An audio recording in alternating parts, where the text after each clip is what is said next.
ঢাকার দক্ষিণ কেরানীগঞ্জের চুনকুটিয়া পাকাপুল এলাকায় রূপালী ব্যাংকের জিঞ্জিরা শাখায় একদল ডাকাত প্রবেশ করেছে।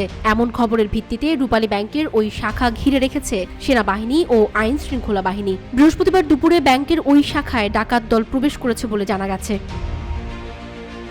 পুলিশ সূত্রে জানা যায়, দুপুর 2টার দিকে কেরানীগঞ্জে রূপালী ব্যাংকের জিঞ্জিরা শাখায় একদল ডাকাত প্রবেশ করে। পরে এলাকাবাসীর মাঝে বিষয়টি জানাজানি হলে ব্যাংকের পার্শ্ববর্তী মসজিদ থেকে মাইকিং করে জানানো হয় ব্যাংকে ডাকাত হানা দিয়েছে। এ সময় এলাকাবাসী ব্যাংকটি ঘিরে ফেলে। খবর পেয়ে আইন শৃঙ্খলা বাহিনীর সদস্যরা আসলে সবাই ব্যাংকটি বাইরে থেকে ঘিরে রাখে। এর কিছু সময় পর সেনাবাহিনীর সদস্যরাও চলে আসে। এ সময় আইন শৃঙ্খলা বাহিনীর পক্ষ থেকে মাইকিং করে ডাকাত দলকে আত্মসমর্পণের আহ্বান জানাতে শোনা যায়। আরও একটি সূত্রে জানা যায়, ভবনের ভেতরে ব্যাংকের কর্মকর্তা কর্মচারী সহ উপস্থিত সবাইকে ডাকাত দল জিম্মি করে রেখেছে। দক্ষিণ কেরানীগঞ্জ থানার ভারপ্রাপ্ত কর্মকর্তা মাজহারুল ইসলাম বলেন, ব্যাংকের ভেতরে 2 থেকে 3 জন ডাকাত অবস্থান করছে।